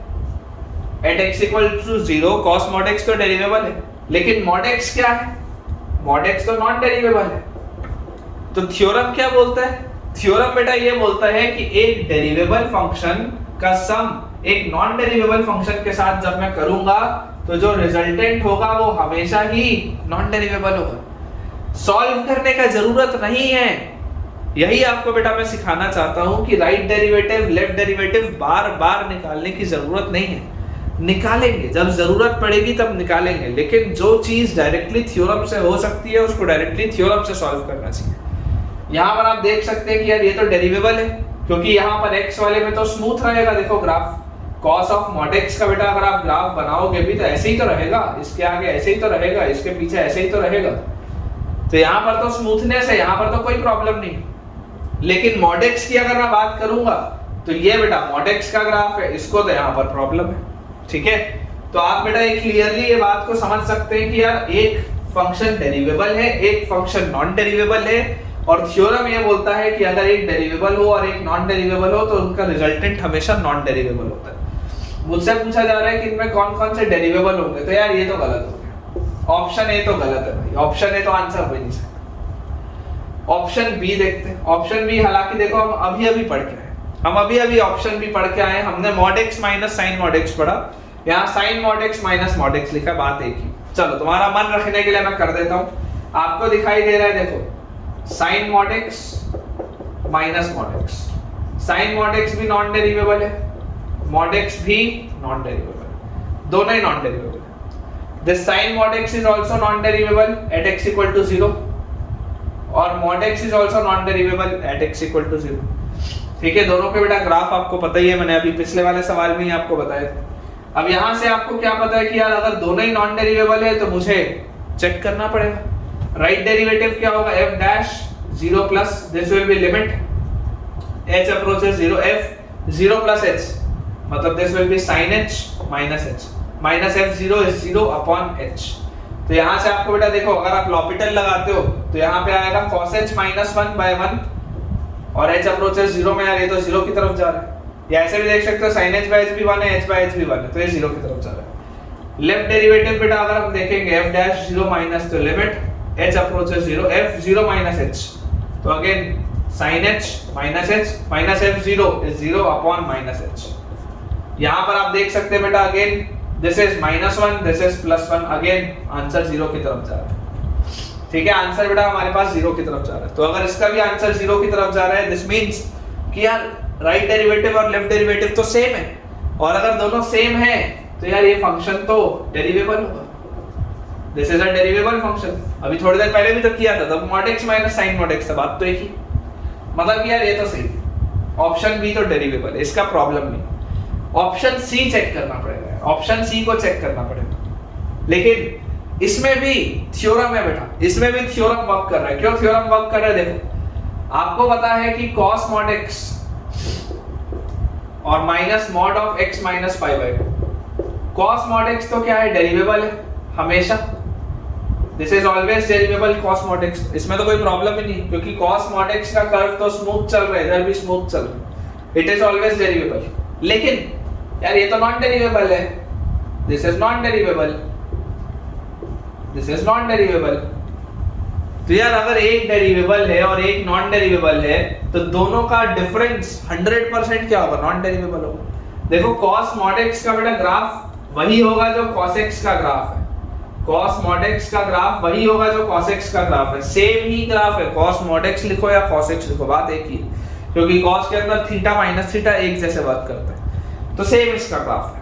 अब अगर बेटा सेम ग्राफ है तो यार ये तो हर जगह स्मूथ है, मतलब ये हमेशा डेरिवेबल है। लेकिन ये तो नॉन डेरिवेबल है, कहां पर नॉन डेरिवेबल है, at x equal to pi by 2, at x equal to pi by 2, ये तो नॉन डेरिवेबल है। क्यों नॉन डेरिवेबल है, क्योंकि इसका ग्राफ तो ऐसा होगा, ये 0 वाला पॉइंट है, ये पाई बाय 2 वाला पॉइंट है, x माइनस पाई बाय 2 ऐसा होगा कुछ, यहाँ पे आएगा ऐसा। दो लाइंस होंगी ना, एक लाइन होगी x माइनस पाई बाय 2 ऐसी वाली, एक लाइन होगी minus x plus pi by 2 ऐसी वाली। ये वाला जो पॉइंट आएगा this will B pi by 2, है ना। ये वाला जो पॉइंट आएगा x माइनस पाई बाय 2 वाली line, this will B minus pi by 2। Basic है यार, बहुत बेसिक है। तो ये आपका इसका ग्राफ है, तो यार ये तो नॉन डेरिवेबल हो गया, ठीक है, क्योंकि आपने इंटरवल भी क्या रखा है, माइनस पाई से पाई रखा है, पाई बाय 2 उसके बीच में आ रहा है इंटरवल में। तो this is derivable, this is non derivable, तो दोनों का जो बेटा डिफरेंस होगा वो क्या होगा, 100% नॉन डेरिवेबल। यार ये तो गलत हो गया। डायरेक्टली देखो थ्योरम से कितना जल्दी होता है बेटा, सिर्फ इसको आपको सॉल्व करने की जरूरत थी क्योंकि इसमें दोनों ही नॉन डेरिवेबल थे। लेकिन इसको भी हमने पिछले वाले सवाल में किया था, इसलिए मुझको तो पता ही था कि डेरिवेबल आएगा। लेकिन ये वाला तो सीधा थ्योरम से निकला, ये वाला भी सीधा थ्योरम से निकला। वो चौथा ऑप्शन देखो, चौथा ऑप्शन बेटा ऐसा है जो हमने पिछले लेक्चर्स में पढ़ा है। हमारे पास लिखा है signum x plus signum of minus x, signum x plus signum of minus x। जरा देखो सोच के, if x is positive, signum x 1, signum of, अगर x पॉजिटिव था तो माइनस x नेगेटिव हो जाएगा, दिस इज माइनस 1, 0 आ रहा है। if x is equal to 0, 0 0 0 आएगा। if x is negative ये -1, if x is negative negative negative positive +1। यार ये तो हमेशा ही 0 आ रहा है, ये तो हमेशा ही 0 है यार, this is always 0 for all x belonging to real number, this is always 0। Signum x plus signum minus x is always 0। तो अगर बेटा ये हमेशा ही 0 है, मतलब ये तो फ्लैट लाइन है, it is a flat line, ठीक है। मेरा थोड़ा सा यार गला बैठा हुआ है, हो सकता है कुछ बच्चों को आज आवाज थोड़ी सी अलग लग रही होगी, सर्दी वर्दी हुई है, जुकाम है थोड़ा सा, लेकिन आप लोग की पढ़ाई होते रहनी चाहिए, तो वही प्रयास है। और आज डिफरेंशिएबिलिटी का काफी इंपॉर्टेंट लेक्चर भी है क्योंकि अपन ऑलमोस्ट क्लोजिंग पे पहुंच चुके हैं। तो अगर आपको आवाज थोड़ी मेरी डिस्टर्बिंग लग रही हो तो थोड़ा कोऑपरेट करेंगे, कोई दिक्कत की बात नहीं। खैर हमारे पास बेटा ये चीज आ गई क्या कि सिग्नम x और प्लस सिग्नम माइनस x हमेशा ही क्या आ रहा है, this is always zero, this is always zero. तो अगर ये हमेशा ही जीरो आ रहा है मतलब it is a flat line, और अगर ये फ्लैट लाइन है बेटा तो यार ये कंटिन्यूअस भी है, डेरिवेबल भी है। इसका आंसर क्या हो गया बेटा, which of the following functions is are derivable in open interval minus pi से पाई, तो केवल दो ऑप्शन सही, that is B and D. ठीक है, बॉम्बे और दिल्ली वाला बेटा जो ऑप्शन है हमारा वो करेक्ट है, और ए और सी वाला बेटा जो ऑप्शन है हमारा दैट इज इनकरेक्ट। चलिए अगले सवाल की तरफ आगे बढ़ते हैं। देखिए बेटा हमारे पास सवाल लिखा है fx is equal to mod of x plus pi by 2 plus mod x plus mod of x minus pi by 2 minus 3 mod cos x। ठीक है, check the differentiability of fx, check the derivability of fx, check the derivability of fx in minus pi से pi. ठीक है, या ऐसा लिख लो, ऐसा मत लिखो, चलो ऐसा मत लिखो कि माइनस पाई से पाई में डेरिवेबिलिटी चेक करनी है, आप ऐसा सवाल को ऐसा कर लो, fx अगर ये फंक्शन दिया हुआ है इन माइनस पाई से पाई इज, है ना, ये फंक्शन इन माइनस पाई से पाई इज, ऑप्शन बेटा मैं आपको दे देता हूं, कंटिन्यूअस एवरीवेयर की हर जगह ये कंटिन्यूअस है फंक्शन। उसके बाद अगला पॉइंट है discontinuous at exactly one point, discontinuous at exactly one point, discontinuous at exactly one point. फिर एक ऑप्शन है बेटा हमारे पास डिफरेंशिएबल एवरीवेयर की हर जगह ये फंक्शन आपका बेटा डिफरेंशिएबल होगा। और उसके बाद लास्ट पॉइंट है non differentiable at exactly 3 points, non differentiable at exactly 3 points, non differentiable at exactly 3 points. ये हमारे पास बेटा इसके 4 ऑप्शंस दिए हुए। ठीक है, आपसे पूछा जा रहा है कि fx अगर एक फंक्शन है which is mod of x plus pi by 2 plus mod x plus mod of x minus pi by 2 minus 3 mod x in minus pi से pi is, तो बेटा अभी थोड़ी देर बेटा पहले मैंने आपको बताया था कि यार मॉड वाले फंक्शन तो हमेशा कंटिन्यूअस होते हैं। मतलब जरा सोच के देखो, ये फंक्शन अलग से इकलौता अगर ये फंक्शन लिखा होता, सिर्फ ये, आगे की कहानी नहीं होती, सिर्फ ये होता तो ये कंटिन्यूअस होता, सिर्फ ये होता ये भी कंटिन्यूअस होता, सिर्फ ये होता ये भी कंटिन्यूअस होता, सिर्फ ये होता ये भी कंटिन्यूअस होता। तो बेटा हमको कंटिन्यूटी थ्योरम में एक चीज पता है कि दो कंटिन्यूअस फंक्शंस का सम क्या होता है, कंटिन्यूअस होता है। तो यार ये कंटिन्यूअस को इस कंटिन्यूअस से जोड़ूंगा, रिजल्टेंट कंटिन्यूअस, उसको इससे जोड़ूंगा, रिजल्टेंट कंटिन्यूअस, उसको इससे जोड़ूंगा, रिजल्टेंट कंटिन्यूअस। तो यार ये फंक्शन fx तो यार हमेशा कंटिन्यूअस होना चाहिए, fx तो यार हमेशा कंटिन्यूअस होना चाहिए। मतलब ये बात आपको बेटा समझ में आनी चाहिए। ठीक है ना, मैंने बेटा आपको पिछले वाले सवाल में बताया था कि अगर मॉड वाले फंक्शन जुड़े हुए हैं तो यार हमेशा ही कंटिन्यूअस होते हैं ना, और कंटिन्यूटी थ्योरम भी तो यही बोलती है कि दो कंटिन्यूअस फंक्शन का सम या डिफरेंस हमेशा कंटिन्यूअस होता है। और अगर एक कंटिन्यूअस और डिसकंटिन्यूअस फंक्शन आ गया तो उसका सम और डिफरेंस हमेशा डिसकंटिन्यूअस होता है। लेकिन आप यहाँ देख सकते हैं कि ये हमेशा ही सारे कंटिन्यूअस फंक्शंस है बेटा, मॉड वाले फंक्शंस हमेशा ही सारे कंटिन्यूअस फंक्शंस हैं, तो दोनों का सम हो या डिफरेंस हो, resultant will always be continuous. तो यार fx कंटिन्यूअस तो होगा, ये बात तो श्योर है। तो यहाँ पर देखो कंटिन्यूअस एवरीवेयर ये ऑप्शन तो सही है, डिसकंटिन्यूअस एट एग्जैक्टली 1 पॉइंट ये तो गलत हो गया ऑप्शन बी तो गलत है, 100% गलत है, कोई डाउट नहीं। अब तीसरा और चौथा ऑप्शन के लिए बेटा आपको डिफरेंशिएबिलिटी या डेरिवेबिलिटी का चेक लगाना पड़ेगा। कैसे लगाएंगे? डेरिवेबिलिटी का बेटा चेक लगाने के लिए क्रिटिकल पॉइंट्स क्या है? अगर हम क्रिटिकल पॉइंट्स की बात करें डेरिवेबिलिटी के चेक को लगाने के लिए, अगर हम बेटा क्रिटिकल पॉइंट्स की बात करें तो क्रिटिकल पॉइंट्स हमारे लिए क्या क्या है? पहले वाले मॉड के लिए क्रिटिकल पॉइंट है -π/2, दूसरे वाले मॉड के लिए है 0, तीसरे वाले मॉड के लिए है π/2 और चौथा वाला है -3 mod cos x। तो अगर मैं mod cos x की बात करूं तो देख लेते हैं एक बार। सबसे पहले बेटा cos x का ग्राफ बना, ये आपके पास cos x गलत बना दिया, sin x का बना दिया अपन ने ग्राफ। cos x का बेटा अपने को ग्राफ बनाना है, ठीक है। तो ये इसका ग्राफ आएगा 0 से पाई में और ये बेटा इसका ग्राफ आएगा पीछे, ठीक है। तो हमारे पास आ जाता है इसका ग्राफ कैसा? ये 0 है, ये π/2 है, ये पाई है, ये -π/2 है और उसके बाद ये हमारे पास है बेटा -π, ठीक है। तो -π से पाई में ये इसका ग्राफ आता। और अगर बेटा मैं आपको बोल रहा हूँ कि mod ऑफ cos x का ग्राफ बताओ, मतलब कि cos x कभी नेगेटिव नहीं होना चाहिए, तो यार ये घूम के ऐसा ऊपर होना चाहिए, ये घूम के ऐसा ऊपर होना चाहिए। तो अगर बेटा मैं इसका ढंग से आपको ग्राफ बना के दिखाऊं अच्छे से, तो अच्छे से इसका ग्राफ पता है कैसे बनेगा? इसका ग्राफ कुछ ऐसा बनेगा। यहाँ पर आपका ये ग्राफ ऐसा डिक्रीज हुआ, फिर इंक्रीज हुआ, फिर ये आपका ग्राफ ऐसा डिक्रीज। इसको ना ऐसा करते हैं, ऐसे में ढंग से नहीं बनेगा यार, इसको ठीक से बनाते हैं।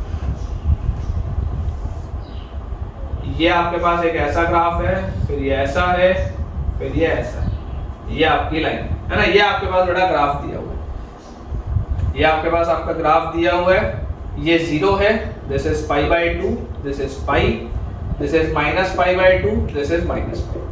एंड क्लियरली बेटा आप देख सकते हैं कि -π से पाई वाले ओपन इंटरवल में यहाँ पर तो स्मूथ है, दो जगह ये हरकत कर रहा है 0 पर और -π/2 पर और π/2 पर, दो जगह इसकी हरकतें हो रही है जहां पे नॉन डेरिवेबल हो रही है। नॉन डेरिवेबिलिटी की ये दो जगह इसकी बात हो रही है। अब मैं आपको बेटा ये बोलता हूं कि आप सबसे पहले -π/2 पर बात करो।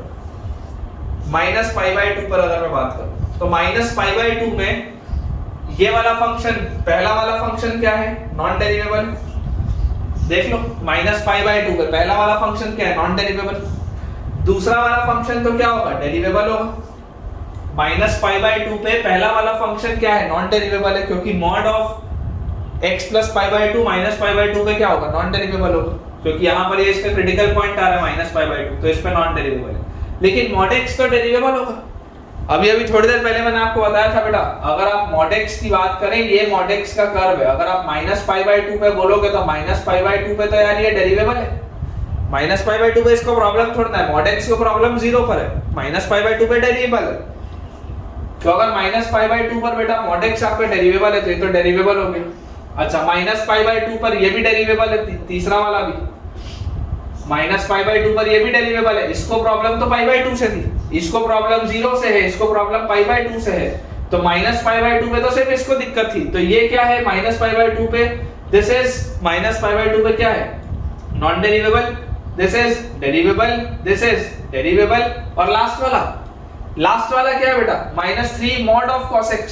तो यार -π/2 अगर मैं रखूंगा तो -π/2 पे देखो mod ऑफ cos x क्या हो रहा है? -π/2 पे बेटा mod ऑफ cos x तो नॉन डेरिवेबल, मतलब चौथा वाला फंक्शन इज नॉन डेरिवेबल। तो जरा सोच के देखो, एक डेरिवेबल फंक्शन का सम जब आप एक दूसरे डेरिवेबल फंक्शन के साथ करते हैं तो जो रिजल्टेंट होता है वो डेरिवेबल होता है।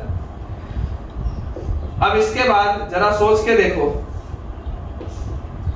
ये आपके पास दिया हुआ है, एक डेरिवेबल फंक्शन का सम जब आप एक नॉन डेरिवेबल फंक्शन के साथ करते हैं, एक बेटा डेरिवेबल फंक्शन का सम जब आप एक नॉन डेरिवेबल फंक्शन के साथ करते हैं तो जो रिजल्टेंट होता है वो हमेशा नॉन डेरिवेबल होता है। ये बात भी क्लियर है। लेकिन एक नॉन डेरिवेबल का सम जब मैं एक नॉन डेरिवेबल के साथ करता हूं तो मैं गारंटी से नहीं बोल सकता है कुछ। एक नॉन डेरिवेबल का बेटा जब सम मैं एक दूसरे नॉन डेरिवेबल के साथ करता हूं तो मैं गारंटी से कुछ भी नहीं बोल सकता। इसका मतलब मुझे क्या करना पड़ेगा? एक बार चेक लगाना पड़ेगा। तो बेटा अगर हम इसमें चेक लगाएं -π/2 पर, तो हमारे पास देखिए क्या आ जाएगा? -π/2 पर बेटा अगर आपको चेक करना है तो आपको ये चीज देखने की जरूरत है। आप ऐसा कर लो, सारे को मत सॉल्व करो, सारे को मत सॉल्व करो। आप ये तो डेरिवेबल है, ये तो डेरिवेबल है, आप इन दोनों को बस सॉल्व करो, आप सिर्फ इन दोनों को सॉल्व करो। अगर ये दोनों का रिजल्टेंट डेरिवेबल आया, सुनना बात, ये नॉन डेरिवेबल है, ये नॉन डेरिवेबल है, आपको सबको सॉल्व करने का जरूरत नहीं है, सारे आपको सॉल्व करने की जरूरत नहीं है। अगर इन दोनों का सम नॉन डेरिवेबल आया तो डेरिवेबल डेरिवेबल डेरिवेबल और डेरिवेबल के साथ नॉन डेरिवेबल, तो फाइनली नॉन डेरिवेबल आंसर आएगा। और अगर इन दोनों का सम डेरिवेबल आ गया तो ये भी डेरिवेबल और बीच वाले भी दोनों डेरिवेबल, तो फाइनल आंसर डेरिवेबल हो जाएगा। करके दिखाता हूं, पहले सुनो। -π/2 में प्रॉब्लम किसको थी? mod of x plus π/2 को, और -π/2 में प्रॉब्लम थी -3 mod of cos x को। ये दो को प्रॉब्लम थी, ठीक है। राइट डेरिवेटिव की बेटा बात करते हैं। f dash -π/2 plus right derivative की अगर मैं बात करूं, this will be limit h approaches 0, limit h approaches 0, f of -π/2 plus h, तो -π/2 plus h रखूंगा तो -π/2 plus π/2 कटा h का mod h, -π/2 plus h बेटा अगर रखेंगे तो -3 mod of cos of -π/2 plus h को आप π/2 minus h भी लिख सकते हो, क्योंकि cos के अंदर तो फर्क नहीं पड़ता, तो -π/2 plus h के बदले आप π/2 minus h लिख लो। तो यह cos of क्या आ गया 90 माइनस थीटा, ये तो sin थीटा होता है और sin h का मॉड क्या आएगा, sin h आएगा, तो डायरेक्टली लिख देता हूं बेटा, ठीक है। -f0 सॉरी -f π/2, तो -f π/2 क्या होगा, π/2 पर, -π/2 पर ये गायब और -π/2 पर ये भी गायब, अपॉन h, ये आ रहा है मेरे पास।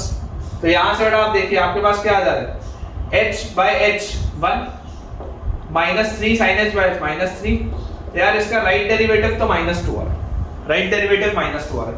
This is f of -π/2 plus h minus f -π/2 upon h। और अगर मैं बात करूं f dash -π/2 minus left hand derivative, this will be limit h approaches 0 f -π/2 minus h, तो -π/2 माइनस h का मॉड h -π/2 माइनस h।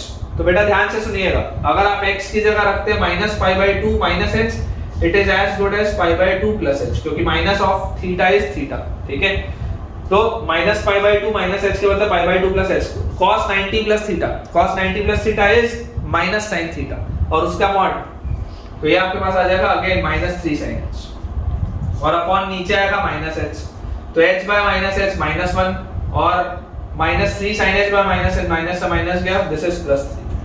यार ये तो 2 आ रहा है, राइट डेरिवेटिव लेफ्ट डेरिवेटिव तो अलग अलग आ जा रहा है, मतलब कि -π/2 पर बेटा देखो ये वाला चीज और ये वाला चीज दोनों का रिजल्टेंट क्या आ रहा है, इसको मैं देखो फिलहाल के लिए मिटा रहा हूं, इसको मैं फिलहाल के लिए मिटा रहा हूं, आपको समझाता हूं मैं क्या बोलना चाहता हूं।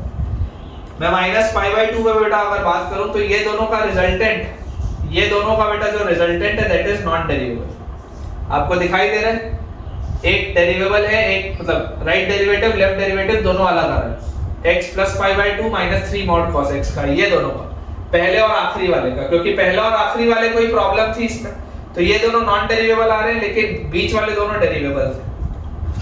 यहां पर आप डायरेक्टली थ्योरम लगा सकते हो, कैसा थ्योरम, डेरिवेबल प्लस डेरिवेबल डेरिवेबल होता है, और इसमें ये नॉन डेरिवेबल ऐड हो रहा है, डेरिवेबल प्लस नॉन डेरिवेबल नॉन डेरिवेबल, मतलब कि -π/2 वाले क्रिटिकल पॉइंट पे तो ये नॉन डेरिवेबल होगा, -π/2 वाले क्रिटिकल पॉइंट पे ये क्या होगा बेटा, नॉन डेरिवेबल होगा, ये बात श्योर है, ठीक है। थोड़ा सा मेहनत वाला सवाल है बेटा, आपको समझाने में भी समय लग रहा है, लेकिन इस बात को आप समझिए ध्यान से कि आपको सारे चीजों को चेक करने की जरूरत नहीं है बेटा, आपको सब चीजों को चेक करने की जरूरत नहीं है, आपको सिर्फ और सिर्फ ये देखना है कि जो जो जगह पर प्रॉब्लम है आप उसको चेक करिए, जो डेरिवेबल है वो तो है ही, जहां जहां पे देखो, क्योंकि एक डेरिवेबल दूसरे डेरिवेबल के साथ जुड़ता है तो रिजल्टेंट डेरिवेबल होता है, वो आपको पता है, लेकिन जहां जहां पे दो नॉन डेरिवेबल चीजें आ रही है वहां पर आपको चेक करना पड़ेगा ढंग से, क्योंकि दो नॉन डेरिवेबल के जुड़ने से कुछ भी आ सकता है। तो -π/2 पर हमने देख लिया, ये थी, 0 पर देखते हैं, 0 पर क्या होगा, 0 पर ये तो डेरिवेबल है, पहला वाला डेरिवेबल है 0 पे, दूसरा वाला नॉन डेरिवेबल है 0 पे, तीसरा वाला 0 पे डेरिवेबल है, चौथा वाला देखो 0 पर क्या होगा, 0 पर ध्यान से देखो, 0 पर तो यार स्मूथ है, चौथा वाला भी 0 पर डेरिवेबल है, इसको तो आप सॉल्व करने का जरूरत ही नहीं है। क्यों? एक डेरिवेबल, दूसरा डेरिवेबल, तीसरा डेरिवेबल, सबका रिजल्टेंट डेरिवेबल होगा और वो फाइनली जुड़ रहा है एक नॉन डेरिवेबल के साथ, तो फाइनल रिजल्टेंट क्या आएगा? नॉन डेरिवेबल आएगा। फाइनल रिजल्टेंट इसमें क्या आएगा? नॉन डेरिवेबल आएगा। पिछले वाले केस में मेहनत क्यों लगी? क्योंकि दो फंक्शंस एक पॉइंट पे नॉन डेरिवेबल हो रहे थे, इसलिए सॉल्व करना पड़ा। इसमें तो यार आपको दिख रहा है तीन फंक्शंस डेरिवेबल है, केवल एक नॉन डेरिवेबल है, तो जितने भी डेरिवेबल फंक्शंस है सबका जोड़ हमेशा डेरिवेबल आएगा और उसमें जब आप नॉन डेरिवेबल फंक्शन ऐड करोगे तो फाइनल आंसर हमेशा ही नॉन डेरिवेबल होगा। मतलब कि 0 पर बेटा आप इसको डायरेक्टली यहाँ पर लिख सकते हैं बिना सॉल्व किए। अलग से आपको इसमें डेरिवेबिलिटी का चेक लगाने का जरूरत नहीं है कि 0 पर आपके पास जो फंक्शन आएगा that will be non derivable. 0 पर आपके पास जो फंक्शन आएगा दैट विल बी नॉन डेरिवेबल।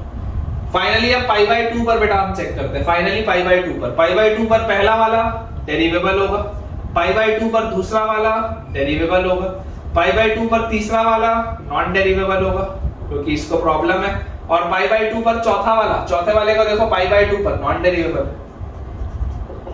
अब देखो दो डेरिवेबल फंक्शन का सम हमेशा डेरिवेबल होता है, फिर दो डेरिवेबल का रिजल्टेंट नॉन डेरिवेबल के साथ आएगा तो वो भी नॉन डेरिवेबल आएगा, लेकिन फिर लास्ट वाले नॉन डेरिवेबल के साथ आप सॉल्व करोगे तो आपको प्रॉब्लम आएगा। तो मैं आपको ज्यादा बेटर ये बोलता हूं कि यार आप इन दोनों को सॉल्व करके देख लो इनका डेरिवेटिव क्या है। अगर इन दोनों का रिजल्टेंट डेरिवेबल आया तो ये डेरिवेबल रिजल्टेंट डेरिवेबल, फाइनल आंसर डेरिवेबल। अगर इन दोनों का रिजल्टेंट नॉन डेरिवेबल आया तो डेरिवेबल और डेरिवेबल और नॉन डेरिवेबल हो जाएगा। तो यहां से हमारे पास देखो इन दोनों को अगर मैं सॉल्व करूं ये दोनों, तो मुझे सॉल्व किसको करना है? Mod of x minus pi by 2 minus 3 mod of cos x, और कहां पर चेक करना है? एट पाई बाय 2, तो f dash pi by 2 plus right derivative limit h approaches 0 f pi by 2 plus h, pi by 2 plus h रखेंगे, पाई by 2 minus pi by 2 plus h का mod h, pi by 2 plus h cos 90 plus theta, cos 90 plus theta is minus sin theta, minus sin h का mod is sin h, तो minus 3 sin h, minus f pi by 2, minus f pi by 2 मतलब पाई by 2 पर ये 0, पाई by 2 पर ये भी 0 upon h, क्या आ रहा है? h by h 1 minus 3 sin h by h minus 3, यार इसका आंसर तो माइनस 2 आ रहा है, और f dash pi by 2 minus left hand derivative, this will be limit h approaches 0, left hand derivative बोलो क्या आएगा? पाई by 2 minus h, pi by 2 minus pi by 2 गया, माइनस h का mod h, pi by 2 minus h, cos of 90 minus theta is sin theta, this will be minus 3 sin h upon minus h by h 1 with a minus sign, sin h by h 1 और minus 3 by 1 minus 1, this will be plus 3। तो यार ये तो 2 आ clearly आप देख सकते हैं कि लेफ्ट डेरिवेटिव और राइट डेरिवेटिव सेम नहीं है। इसका मतलब कि ये जो दोनों नॉन डेरिवेबल फंक्शंस थे इसका रिजल्टेंट क्या होगा? नॉन डेरिवेबल होगा। ये जो दोनों डेरिवेबल है इसका रिजल्टेंट डेरिवेबल होगा, और एक डेरिवेबल को जब मैं नॉन डेरिवेबल के साथ ऐड करूंगा तो रिजल्टेंट क्या आएगा? नॉन डेरिवेबल आएगा। इसका मतलब कि बेटा ये पाई बाय 2 पर भी क्या है? Non derivable. तो मेरे पास टोटल क्रिटिकल पॉइंट्स कितने थे? 3 थे, एक इसका था, एक इसका था, एक इसका था, और मॉड cos x के 2 ही थे जो मैंने यहाँ पर देख लिए। तो 3 जगह ये नॉन डिफरेंशिएबल हो रहे हैं, नॉन डेरिवेबल हो रहे हैं, तीनों ही क्रिटिकल पॉइंट्स पे क्या हो रहा है? Non derivable. तो यहाँ ये वाला ऑप्शन था डिफरेंशिएबल एवरीवेयर, ये तो गलत हो गया, हर जगह तो डिफरेंशिएबल है ही नहीं। Non differentiable at exactly 3 points, ये बिल्कुल सही, दिस इज एक्यूरेट, बिल्कुल सही बात है। देखो कौन कौन से 3 पॉइंट्स पे नॉन डिफरेंशिएबल हो रहा है बेटा? This is non differentiable at minus pi by 2, at 0 and at pi by 2। 3 जगह पर बेटा ये नॉन डिफरेंशिएबल होगा, ठीक है। तो इसका आंसर बेटा अपने हिसाब से जो आ रहा है that is option A and option D, ठीक है। Option A and option D बेटा बिल्कुल सही। तो ऐसा बेटा अपन करते हैं कि आज के लिए अपन इतना ही रखते हैं, आज के लेक्चर को इससे ज्यादा एक्सटेंड नहीं करते। नेक्स्ट लेक्चर बेटा हमारा लास्ट लेक्चर होगा डिफरेंशिएबिलिटी का, जो मुझे पूरी उम्मीद है कि आप उसको भी अटेंड करेंगे और आपको डिफरेंशिएबिलिटी में अभी तक कॉन्फिडेंस इंक्रीज हो गया होगा। तो जितने बच्चों का कॉन्फिडेंस बूस्टअप हुआ है बेटा डिफरेंशिएबिलिटी मुझसे पढ़ने के बाद, मुझे कमेंट से आप बताइएगा। वीडियो को इमीडिएटली लाइक करिए और कमेंट से मुझे बताइए कि आपका कॉन्फिडेंस बूस्टअप हुआ है या नहीं हुआ। और अगर आपको बेटा इन लेक्चर से फायदा हो रहा है तो आप बेटा इस चैनल को अपने फ्रेंड से भी रेफर करिए ताकि उनकी भी पढ़ाई और ज़्यादा बेहतर तरीके से हो पाए। Thank you.